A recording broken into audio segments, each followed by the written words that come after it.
Hey guys, welcome back to the channel. जैसा कि आपको पता है, हम बिजनेस मैनेजमेंट में यूनिट 1 अपनी कंटिन्यू करते हुए आ रहे हैं अभी तक। ठीक है, हमने काफ़ी सारे टॉपिक्स अभी तक कवर कर लिए हैं। तो इस वीडियो में भी हम वही टॉपिक्स आगे कवर करने वाले हैं। यूनिट 1 को हम कवर करने वाले हैं, जो कि है बिजनेस मैनेजमेंट की यूनिट 1। ठीक है, तो प्रीवियस वीडियो अगर आपने देखी होगी, अगर नहीं देखी तो पहले उसको जाके देखो, उसके बाद ही इसको देखना। ठीक है, अगर आपने देखी होगी तो उसमें हमने इंपॉर्टेंस ऑफ मैनेजमेंट पढ़े थे। Management is what management does, एक पूरी स्टेटमेंट थी, उसको हमने समझा था। ठीक है, management is the art of getting things done through and with people. तो ये कुछ स्टेटमेंट्स थी जो हमने प्रीवियस वीडियो में पढ़ी थी, और काफ़ी ज़्यादा इंपॉर्टेंट टॉपिक्स ये तीनों ही थे। ठीक है, तो अब बारी है इससे थोड़ा आगे बढ़ने की, जो कि यूनिट 1 के आगे वाले टॉपिक्स हैं। तो इसमें भी एक स्टेटमेंट है जो कि और भी इंपॉर्टेंट है। ठीक है, स्टेटमेंट्स काफ़ी ज़्यादा इंपॉर्टेंट है। इस अगर हम यूनिट की बात करें तो इन 3 स्टेटमेंट में से कोई एक या दो स्टेटमेंट आनी पक्की है। ठीक है, तो काफ़ी ज़्यादा इंपॉर्टेंट है। Management is the development of people. जो मैनेजमेंट है वो पीपल का भी डेवलपमेंट करता है। तो इसको आप एक्सप्लेन करो या फिर इस स्टेटमेंट पर कमेंट करो। इस तरह का क्वेश्चन यहाँ पे बनने की काफ़ी ज़्यादा चांसेस हैं। ठीक है, तो हम यहाँ पे ये करने वाले हैं इसको। और मैनेजरियल रोल्स क्या होते हैं, मिन्सबर्ग ने जो मैनेजरियल रोल्स दिए थे, हम उनके बारे में पढ़ने वाले हैं। ठीक है, तो इस वीडियो में यही सब चीज़ें होने वाली हैं। तो बिना टाइम वेस्ट करे जल्दी से इनको समझना शुरू करें। सबसे पहला टॉपिक जो हमारा इसमें करने के लिए वो है हमारा management is the development of people. तो एक ये स्टेटमेंट है कि मैनेजमेंट जो है वो लोगों का, जो भी लोग मैनेजमेंट में उसमें काम कर रहे हैं, ठीक है, उस पर्टिकुलर फर्म में, उनका डेवलपमेंट हो रहा है मैनेजमेंट के थ्रू। ठीक है, कैसे? अब इस पर हमें कमेंट करनी है या फिर उसको एक्सप्लेन करके हमें बताना है। तो इसको समझना और पढ़ना शुरू करते हैं। Management is the development of people and not the direction of things. Well, there are two important elements which make up the art of management, human resources and physical resources. Management जो है वो development है लोगों का, सिर्फ वो चीज़ों को डायरेक्ट नहीं करता। ठीक है, जो मैनेजमेंट है वो सिर्फ हमारे जो भी बिजनेस फर्म में जितना भी सामान होता है, जितनी भी चीज़ें होती हैं, सिर्फ उनको डायरेक्ट नहीं करता है, बल्कि ये लोगों का भी डेवलपमेंट करता है। जो दो इंपॉर्टेंट एलिमेंट्स होते हैं जो मैनेजमेंट में होते हैं, वो कौन कौन से होते हैं? Human resources and physical resources. ठीक है, अब ह्यूमन रिसोर्सेज और फिजिकल रिसोर्सेज क्या होते हैं, ये बहुत इंपॉर्टेंट एलिमेंट्स हैं मैनेजमेंट के। The term human resources includes personal administration, training, development of human environment, development of natural talents of people, development of human personality. अगर हम बात करें ह्यूमन रिसोर्सेज की, तो ह्यूमन रिसोर्सेज में हमारे क्या आते हैं? Personal administration. ठीक है, जो भी एम्प्लॉय है उसको वहाँ पे वो उस फर्म में आया, ठीक है, उसकी ट्रेनिंग हुई, डेवलपमेंट हुआ ह्यूमन एनवायरनमेंट। ठीक है, एक उसको एनवायरनमेंट मिल गया, ठीक है, जिसमें वो अपने आप को काफ़ी ज़्यादा और ग्रो कर सकता है। Development of the natural talents of the people, जो भी उनमें एक नेचुरल टैलेंट होता है, हर किसी व्यक्ति में एक नेचुरल टैलेंट होता है, उसका और ज़्यादा डेवलप होना उस पर्टिकुलर एनवायरनमेंट में। ठीक है, उन सारे लोगों के साथ। डेवलपमेंट ऑफ ह्यूमन पर्सनालिटी, जब वो काफ़ी सारे लोगों के साथ मिलेगा, बातें करेगा उनसे, उनके साथ अपने आइडियाज़ शेयर करेगा, उनके आइडियाज़ अपने लाइफ में अप्लाई करेगा। ठीक है, उनसे काफ़ी कुछ सीखते हैं। मैंने पहले भी वीडियो में बताया था कि जब हम किसी ऐसे ग्रुप में काम कर रहे होते हैं जो अपने आप में काफ़ी ज़्यादा स्किल्ड लोग होते हैं, उनके साथ रहकर हम कुछ ना कुछ सीखते हैं। ठीक है, तो डेवलपमेंट ऑफ ह्यूमन पर्सनैलिटी, जो उसकी पर्सनैलिटी है उसका भी अपने आप में एक डेवलपमेंट होता है। तो ये सारी चीज़ें होती है हमारी ह्यूमन रिसोर्सेज। ठीक है, आई होप आपको ह्यूमन रिसोर्सेज क्या होती हैं वो समझ आया होगा। आगे बढ़ते हैं। Similarly, the term physical resources includes finance or money, raw materials, buildings, plant and machinery and other equipments. Human resources में सब कुछ ह्यूमन से रिलेटेड था, जो भी वहाँ लोग थे उनसे रिलेटेड था। फिजिकल रिसोर्सेज, जैसे कि आपको नाम से भी समझ में आ रहा है, तो फिजिकल रिसोर्सेज में सारी चीज़ें आएंगी जो भी मैनेजमेंट के अंदर होती हैं। ठीक है, जैसे कि फाइनेंस और मनी। ठीक है, जितना भी हमारी मॉनेटरी चीज़ें हो गई, मनी हो गई है, वो सब चीज़ें हमारी आ गई फिजिकल रिसोर्सेज में। रॉ मटेरियल्स, जिससे प्रोडक्ट बनेगा। बिल्डिंग्स, जो पूरी बिल्डिंग है, जिस पर्टिकुलर बिल्डिंग के अंदर वो फर्म चल रही है, फिर जो भी काम चल रहा है, ठीक है, जो भी बिजनेस यूनिट हमारी है, वो पूरी एक फिजिकल रिसोर्स हो गई। ठीक है, प्लांट एंड मशीनरी, जो भी वहाँ पे मशीनरी हैं जो जिनमें भी काम चल रहा है। ठीक है, एंड अदर इक्विपमेंट्स, तो ये सारी चीज़ें हमारी आ गई फिजिकल रिसोर्सेज में। The task of management is to manage and administer both these resources. जो मैनेजमेंट का टास्क है, वो टास्क ये होता है कि वो मैनेज करें और एडमिनिस्टर करें इन दोनों ही रिसोर्सेज को। किसको? ह्यूमन रिसोर्सेज को भी और फिजिकल रिसोर्सेज को भी। मतलब उन दोनों का वो यूज़ करें, उनको अच्छे से यूटिलाइज करें, उनको अच्छे से इफेक्टिवली और इफिशिएंटली उनसे अपना काम करवा सकें। ठीक है, but the management of human resources is comparatively most important, या फिर कहें तो मोर इंपॉर्टेंट। लेकिन जो मैनेजमेंट है ह्यूमन रिसोर्सेज का, वो काफ़ी ज़्यादा इंपॉर्टेंट है। अब ह्यूमन रिसोर्सेज का या मैनेजमेंट क्यों ज़्यादा इंपॉर्टेंट है वो हम थोड़ा आगे अभी आपको समझ में आएगा, ठीक है। उससे पहले आपको स्क्रीन पर एक चार्ट दिख रहा होगा जिसमें ह्यूमन रिसोर्सेज एक तरफ है और दूसरी तरफ है फिजिकल रिसोर्सेज, ठीक है। इस चार्ट को आप एक बार आराम से देखो। सबसे पहले ह्यूमन रिसोर्सेज में हमारा है पर्सनल एडमिनिस्ट्रेशन, ठीक है। जो भी व्यक्ति है यानी कि जो भी एम्प्लॉय वहाँ पे वर्क कर रहा है उसको हम पर्सनल बोलते हैं। एडमिनिस्ट्रेशन मतलब वो अपनी जो भी उसके स्किल हैं, जो भी उसमें अपनी मैन पावर वो लगाएगा, उससे वो इफेक्टिवली और एफिशिएंटली उस मैनेजमेंट में वर्क करेगा, ठीक है। सेकंड नंबर ट्रेनिंग, ठीक है। उनको एक ट्रेनिंग दी जाती है किसी भी जिस भी फील्ड में वो काम कर रहे होते हैं उसमें उनको ट्रेनिंग दी जाती है पहले, तो अल्टीमेटली वहाँ पर एक डेवलपमेंट होता है लोगों का। इसलिए यहाँ पे स्टेटमेंट दिया है management is the development of people, ठीक है। Training, development of human environment, जब वो आता है उस पर्टिकुलर एनवायरनमेंट में, जब वो उस फॉर्म में नहीं था तब एक वो बाहर की ज़िंदगी जी रहा था, ठीक है, नॉर्मल अपने नॉर्मल लोगों में था, लेकिन जब वो अब उस पर्टिकुलर फॉर्म में आया है तो कई सारे लोगों से वो मिलेगा और एक नया एनवायरनमेंट उसको मिलेगा जिसमें वो काफ़ी ज़्यादा ग्रो करेगा अपने स्किल्स को। Development of natural talents of the people, यहाँ पे जो उनके नेचुरल टैलेंट्स होते हैं उनको और ज़्यादा डेवलपमेंट होता है, ठीक है। लोगों के साथ रह के खुद के आइडियाज़ को शेयर करके और भी ज़्यादा ट्रेनिंग वगैरह से उनके जो उनके नेचुरल टैलेंट्स होते हैं वो काफ़ी ज़्यादा डेवलप होते हैं। डेवलपमेंट ऑफ ह्यूमन पर्सनैलिटी, मैंने जैसे पहले बताया है जब वो काफ़ी सारे लोगों में रहेगा तो एक पर्सनैलिटी में भी काफ़ी ज़्यादा डेवलपमेंट अल्टीमेटली आता है, ठीक है। दूसरी तरफ अगर हम बात करें फिजिकल रिसोर्सेज की, जैसे कि मैंने अभी बताया फाइनेंस और money, raw materials, buildings, machinery and plant and other equipments, तो ये सारे हमारे होते हैं फिजिकल रिसोर्सेज, ठीक है। इस चार्ट को आप ध्यान रखना, इंपॉर्टेंट है। ह्यूमन रिसोर्सेज और फिजिकल रिसोर्सेज आपको क्लियर हो गए होंगे।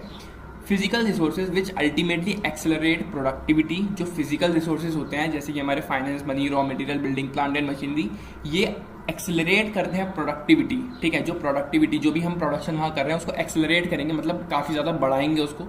इन this age of science and electronics the computers too are fed and operated by human beings. इस एज में भी जो कि साइंस और इलेक्ट्रॉनिक्स हैं, ठीक है, इसमें कंप्यूटर्स को कौन चलाता है, कौन ऑपरेट करता है? ह्यूमन बींग्स, हम ही तो चला रहे हैं। वो जो प्लांट्स, मशीनरी हैं, अगर हम उनको ऑपरेट ना करें क्या प्रोडक्शन हो पाएगी? नहीं। तो अल्टीमेटली मोर इंपॉर्टेंट यहाँ पर कौन हुआ? Human resource. जैसा कि ऊपर लाइन में लिखा था human resources are more important. क्यों? क्योंकि हम ही तो वो सारी चीज़ें ऑपरेट करेंगे, कंप्यूटर्स हम ही तो ऑपरेट करेंगे। हालांकि ऑटोमेटिक कुछ मशीन्स हैं, काफ़ी सारी मशीन्स हैं दुनिया में, लेकिन उनको ऑपरेट कौन कर रहा है? हम। ह्यूमंस के बिना वो ऑपरेट नहीं हो सकती, वो काम नहीं कर सकती, इसलिए ह्यूमन रिसोर्स काफ़ी ज़्यादा इंपॉर्टेंट है। They do not minimise the importance of human factor. जो ह्यूमन फैक्टर है उसकी इंपॉर्टेंस को मिनिमाइज ये नहीं कर सकते, मतलब उसकी जो इंपॉर्टेंस है वो एक अलग लेवल पर रहेगी, उसको ये कम नहीं कर सकते। If the people are efficient the computers too will work precisely and accurately. अगर लोग एफिशिएंट होंगे, ह्यूमन रिसोर्स अगर हमारा एफिशिएंट होगा तो कंप्यूटर्स भी प्रिसाइजली और एक्यूरेटली वर्क कर पाएंगे। मतलब कि जब हम अच्छे से एक्टिव होंगे, जब ह्यूमंस एक्टिव होंगे तभी तो वो अच्छे से वर्क कर पाएंगे, ठीक है, कंप्यूटर्स को वो अच्छे से ऑपरेट कर पाएंगे। The personality of a man is just like flower in a budding stage which can be improved by management. तो यहाँ पे जो पर्सनैलिटी दिखाई है एक मैन की, मैन कौन है? जो एम्प्लॉय वहाँ मैनेजमेंट में वर्क कर रहा है, ठीक है। तो उसकी पर्सनैलिटी यहाँ पे उन्होंने कंपेयर करी है एक फ्लावर से, जो कि एक बडिंग स्टेज में है, मतलब कि वो एक कली है जो बड़ी हो रही है, ठीक है, एक कली जो कि फ्लावर में बन रही है या फिर फ्लावर में डेवलप हो रही है, ठीक है। तो वो कली जो है डेवलप होगी किससे? इम्प्रूव होगी किससे? मैनेजमेंट के थ्रू, ठीक है। तो जो पर्सनैलिटी होती है मैन की वो मैनेजमेंट ही इम्प्रूव करता है। In short, the development of any factory or industry depends upon the development of its people who handle the physical resources. अगर हम इस पूरी लिखी हुई कथा को शॉर्ट में कहें तो डेवलपमेंट किसी भी फैक्ट्री या फिर इंडस्ट्री का डिपेंड करता है कि जो भी लोग उन फिजिकल रिसोर्सेज को हैंडल कर रहे हैं उनके डेवलपमेंट पर ये पूरा डिपेंड करेगा, ठीक है। अगर लोग एक्टिव हैं तो वो अच्छे से ऑपरेट कर पाएंगे सारी मशीनरी को, ठीक है। अगर वो एक्टिव नहीं है तो उस पर काफ़ी ज़्यादा नेगेटिव अफेक्ट वो चीज़ करेगी, ठीक। The Americans have made, यहाँ पर एक एग्जाम्पल है, The Americans have made the best utilization of the available physical resources and by increasing productivity, they have made their life richer and happier। जो Americans हैं वहाँ की टेक्नोलॉजी इंडिया से काफ़ी ज़्यादा अच्छी क्यों है? क्योंकि उन्होंने एक बेस्ट यूटिलाइजेशन करा है, जो कि उनके पास अवेलेबल फिजिकल रिसोर्सेज हैं, ठीक है। फिजिकल रिसोर्सेज आपको पता है क्या है, तो उन्होंने एक बेस्ट यूटिलाइजेशन किया है अवेलेबल फिजिकल रिसोर्सेज का, और उन्होंने अपनी प्रोडक्टिविटी भी काफ़ी ज़्यादा इंक्रीज करी। उसके बाद वो एक रिचर और हैप्पियर लाइफ अपनी जी रहे हैं, ठीक है। तो ये एक काफ़ी ज़्यादा अच्छा एग्जाम्पल है अमेरिकन्स को लेकर, ठीक। अगर इंडियंस भी उस प्रोडक्टिविटी को बढ़ा दें, ठीक है, उस जो भी उनके पास फिजिकल रिसोर्सेज अवेलेबल हैं। एक तो यहाँ पे फिजिकल रिसोर्सेज की भी थोड़ी कमी है, ठीक है, अगर हम कंपेयर करें फॉरेन कंट्रीज से तो। लेकिन अगर जो अवेलेबल रिसोर्सेज हैं उनकी भी प्रोडक्टिविटी बढ़ाएं, उनका यूटिलाइजेशन और अच्छे से करें, तो हमारी टेक्नोलॉजी भी बाकी कंट्रीज़ की टेक्नोलॉजी को टक्कर दे सकती है। और ये काफ़ी ज़्यादा इम्प्रूव हुआ भी है समय के साथ साथ। पहले तो काफ़ी ऐसी चीज़ें थी जो यहाँ पे अवेलेबल थी ही नहीं, सिर्फ फॉरेन में ही अवेलेबल थी। काफ़ी सारी बीमारियाँ ऐसी थी जिनका इलाज सिर्फ फॉरेन में अवेलेबल था, यहाँ नहीं था। पर समय के साथ साथ काफ़ी सारी चीज़ें बदल रही हैं, ठीक है। टक्कर तो अभी भी दे रहे हैं फॉरेन कंट्रीज़ की टेक्नोलॉजी को, पर आगे समय के साथ साथ ये और ज़्यादा डेवलप होने वाली हैं चीज़ें, ठीक है। तो ये था management is the development of people. हमने सब कुछ जाना कैसे पीपल का डेवलपमेंट होता है, कैसे लोगों का डेवलपमेंट होता है मैनेजमेंट के थ्रू, ठीक है। अब बारी है मैनेजरियल रोल्स की, जो कि मिंट्सबर्ग ने दिए हैं। मिंट्सबर्ग के बारे में भी थोड़ा सा आगे अभी पढ़ेंगे, ठीक है। सबसे पहले ये जानो कि मैनेजरियल रोल्स होते क्या हैं। Managerial roles are specific behaviours associated with the task of management. Managers adopt these roles to accomplish the basic functions of management just discussed planning and strategizing, organizing, controlling and leading and developing employees, ठीक है। क्या है यहाँ पर, तो managerial roles जो है behaviour है, ठीक है, जो भी आपको ऑर्गेनाइजिंग, हमने ऑर्गेनाइजिंग पढ़ा था, उसमें आपको टास्क मिलते हैं आपकी एबिलिटी के अकॉर्डिंग, जितने भी आप एबल हो उस फील्ड में आपको टास्क मिलते हैं, ठीक है। तो उन टास्क को कंप्लीट करते वक्त आपको अपना बिहेवियर कैसा रखना है लोगों के साथ, मैनेजमेंट के साथ, मशीनरी वगैरह जो भी वहाँ पर है, आपको किस तरह से वहाँ पे बिहेव करना है, वो सारे आपके मैनेजरियल रोल्स कहलाते हैं। मैनेजरियल रोल्स मतलब जो भी मैनेजमेंट के अंदर आपका रोल रहेगा, आपके जो भी काम रहेंगे, उसको बोला गया है मैनेजरियल रोल्स, ठीक है। अब वो managers adopt these roles to accomplish the basic functions of management just discuss. Management जो है अडॉप्ट करता है इन रोल्स को अकम्प्लिश करने के लिए, कंप्लीट करने के लिए जो भी बेसिक फंक्शंस है मैनेजमेंट के बेसिक फंक्शंस क्या हैं, प्लानिंग है, स्ट्रेटेजाइजिंग है, ऑर्गेनाइजिंग है, कंट्रोलिंग है, लीडिंग है और एम्प्लॉयज़ का डेवलपमेंट। तो उन सारे फंक्शंस को करने के लिए मैनेजर्स अडॉप्ट करते हैं इन रोल्स को, ठीक है। उनके कुछ रोल्स रहते हैं, ठीक है, कि आपको ये काम करना है, इस तरह से आपको बिहेवियर रखना है, तब जाके आपके जो भी ऑब्जेक्टिव्स हैं, जो भी आपके फंक्शंस हैं, वो अचीव हो पाएंगे, ठीक है। ये था हमारा मैनेजरियल रोल्स के बारे में कि क्या होता है managerial roles. To simplify the complexities of management positions, Mintzberg, an academic and author focused on business and management practices। तो Mintzberg एक academic और author हैं, ठीक है, जो फोकस करते हैं किस पर, बिजनेस और मैनेजमेंट पर प्रैक्टिस जो भी होती है, ठीक है। Developed 10 managerial roles that he divided into 3 categories। तो ये जो 10 मैनेजरियल रोल्स हैं, ये किसने दिए हैं, मिंट्सबर्ग ने, ठीक है। काफ़ी ज़्यादा इंपॉर्टेंट टॉपिक है ये, काफ़ी ज़्यादा इंपॉर्टेंट क्वेश्चन बनेगा यहाँ से, ठीक है, कि मैनेजरियल रोल्स क्या होते हैं, मिंट्सबर्ग के मैनेजरियल रोल्स बताओ, 10 बताओ, 5 बताओ, वो कुछ भी पूछ सकता है। फिलहाल 3 कैटेगरीज हैं, ठीक है, 3 कैटेगरीज के अंदर इन्होंने 10 मैनेजरियल रोल्स दिए हैं, इसकी भी सब कैटेगरी होगी, ठीक है। The categories of the Mintzberg theory are, सबसे पहले है इंटरपर्सनल रोल्स, इंफॉर्मेशनल रोल्स और डिसीजनल रोल्स, ठीक है। तो 3 कैटेगरी दी इन्होंने, इंटरपर्सनल रोल्स, इंफॉर्मेशनल रोल्स और डिसीजनल रोल्स। अब इनके अंदर सब कैटेगरीज होंगी जिसमें ये 10 मैनेजरियल रोल्स आने वाले हैं। तो ये काफ़ी ज़्यादा इंपॉर्टेंट है। जो 10 मैनेजरियल रोल्स होंगे वो भी डिफाइन करने के लिए आ सकते हैं कि आप ये पर्टिकुलर जो है रोल, इसको डिफाइन करो, ये क्या होता है, ठीक है। तो काफ़ी ज़्यादा इंपॉर्टेंट चीज़ें ये हैं। आगे बढ़ते हैं। अगर हम बात करें इंटरपर्सनल रोल्स की, तो वो क्या होते हैं, these roles involve the behaviours associated with human interaction. Interpersonal roles में क्या आता है, इसमें वो बिहेवियर आते हैं जो हम इंटरेक्ट करेंगे, जैसे ये जो लोग हैं, जो एम्प्लॉय हैं उस फर्म में, वो इंटरेक्ट करेंगे लोगों से, तो उनका बिहेवियर वहाँ पे कैसा रहना चाहिए, उसको हम बोलेंगे interpersonal roles. In other words, interpersonal roles are those roles that allow a manager to interact with his और her employees for the purpose of achieving organisational goals. तो इंटरपर्सनल रोल्स में वो वाले रोल्स आते हैं, वो वर्क आता है जिसमें कोई मैनेजर इंटरेक्ट करेगा अपने एम्प्लॉयज से, ठीक है, और अचीव करने के लिए अपने जो भी ऑर्गेनाइजेशनल गोल्स उसके होंगे। भाई मैनेजर अपने एम्प्लॉय से बात क्यों करेगा, जो एम्प्लॉय है वो एक दूसरे से बात क्यों करेंगे, उनके जो भी गोल्स हैं, ऑर्गेनाइजेशनल गोल्स उनके पहले से प्लान्ड है, उनके बारे में, उनको अचीव करने के लिए वो अपने आइडियाज शेयर करेंगे, इंटरेक्ट करेंगे एक दूसरे से, ठीक है, अपने व्यूज़ शेयर करेंगे जो भी उन्होंने काम किया है। तो एक इंटरपर्सनल गोल्स हमारे ये होते हैं कि उनका बिहेवियर कैसा है जब वो इंटरेक्ट कर रहे हैं अपने एम्प्लॉय से, अपने मैनेजर से, ठीक है। The managerial roles include in this category are figurehead, leader and liaison, ठीक है। तो 3 मैनेजरियल रोल्स जो इस कैटेगरी में आएंगे वो हैं figurehead, leader and liaison. इनके बारे में आगे पढ़ेंगे और फिलहाल सिर्फ इतना समझो कि इंटरपर्सनल रोल्स क्या होते हैं, ठीक है। तो ये वो रोल्स होते हैं जिसमें आपका बिहेवियर शो होता है कि आप जब इंटरेक्ट कर रहे हो मैनेजर से या फिर एम्प्लॉय से तो आपका बिहेवियर कैसा है, ठीक है।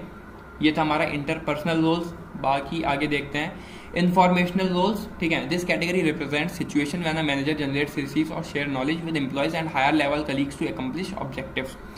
इस कैटेगरी में या फिर ये कैटेगरी हमें शो करती है ऐसी सिचुएशन जिसमें मैनेजर जो है रिसीव करता है, जनरेट करता है या फिर शेयर करता है नॉलेज को, या तो वो नॉलेज ले रहा है किसी से या फिर वो नॉलेज दे रहा है किसी को, ठीक है, या फिर अपने हाई लेवल कलीग्स को, ठीक है। उन ऑब्जेक्टिव्स को अकम्प्लिश करने के लिए एक मैनेजर है, ठीक है, वो नॉलेज शेयर कर रहा है अपने एम्प्लॉयज़ के साथ। क्यों शेयर कर रहा है? क्योंकि उसको कुछ ऑब्जेक्टिव्स हैं जो उसको अकम्प्लिश करने हैं, ठीक है, वो उनको समझा रहा है। एक मैनेजर का काम क्या होता है? वो गाइड करता है, आपको समझाता है, ठीक है। तो वो अपने एम्प्लॉयज़ को समझा रहा है, नॉलेज शेयर कर रहा है उन ऑब्जेक्टिव्स को अकम्प्लिश करने के लिए। The managerial roles include in this category are monitor, disseminator and spokesperson. इस कैटेगरी में क्या होता है? एक मैनेजर शेयर करता है नॉलेज, ठीक है, अपने एम्प्लॉयज़ के साथ, अपने हायर लेवल कलीग के साथ उन ऑब्जेक्टिव्स को अकम्प्लिश करने के लिए, ठीक है। और इसमें इंक्लूड होता है, इस कैटेगरी में जो मैनेजरियल रोल्स इंक्लूड होते हैं वो कौन से होते हैं? Monitor, disseminator and spoke person, ठीक है। मैनेजरियल रोल्स ये नहीं है इंटरपर्सनल और इन्फॉर्मेशनल, मैनेजरियल रोल्स ये हैं हमारे figurehead, leader and liaison, monitor, disseminator and spokesperson. उसी तरह से आगे भी हमारे ये हैं, ठीक है। ये सिर्फ कैटेगरी है जो 3 कैटेगरी उन्होंने दी है। 3 कैटेगरीज में उन्होंने इन 10 मैनेजरियल रोल्स को बांटा है। अगर हम बात करें डिसीजनल रोल्स की, this category describes a manager's responsibility to use the information they gain to form business and strategic decision.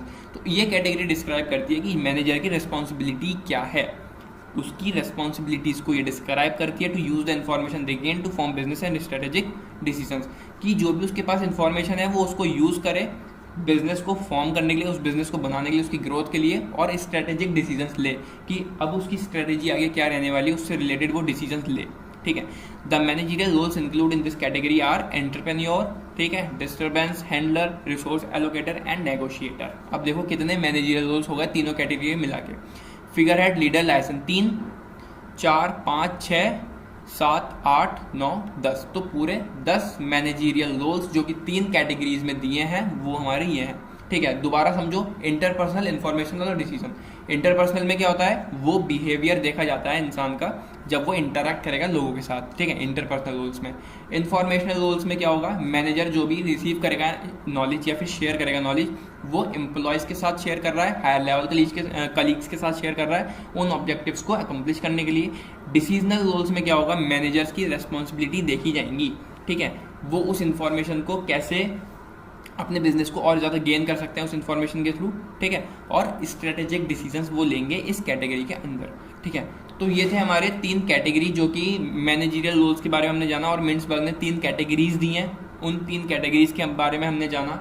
अगली वीडियो में हम पढ़ेंगे मैनेजरियल रोल्स के बारे में जो कि हमारे ये हैं figurehead, leader and liaison, monitor, disseminator और disturbance handler and entrepreneur, resource allocator and negotiator. तो वो आगे वाली वीडियोज़ में पढ़ेंगे। फिलहाल आप इतना करो, मैनेजरियल रोल्स क्या होता है, मिंट्सबर्ग के बारे में हमने यहाँ पर जाना, और उन्होंने जो 3 कैटेगरीज दी हैं उनके बारे में हमने जाना, ठीक है। और management is the development of people काफ़ी ज़्यादा इंपॉर्टेंट स्टेटमेंट है। फिलहाल इतना करो, मिलते हैं अगली वीडियो में जिसमें हम मैनेजरियल रोल्स को अच्छे से पढ़ेंगे, जानेंगे। तो till then take care and bye bye. अगर प्रीवियस वीडियोस नहीं देखी तो पहले उनको देखो, अच्छे से तैयार कर लो यहाँ तक सारी वीडियोस, फिर आगे बढ़ते हैं ऐसे ही नए नए टॉपिक्स के साथ। Bye bye.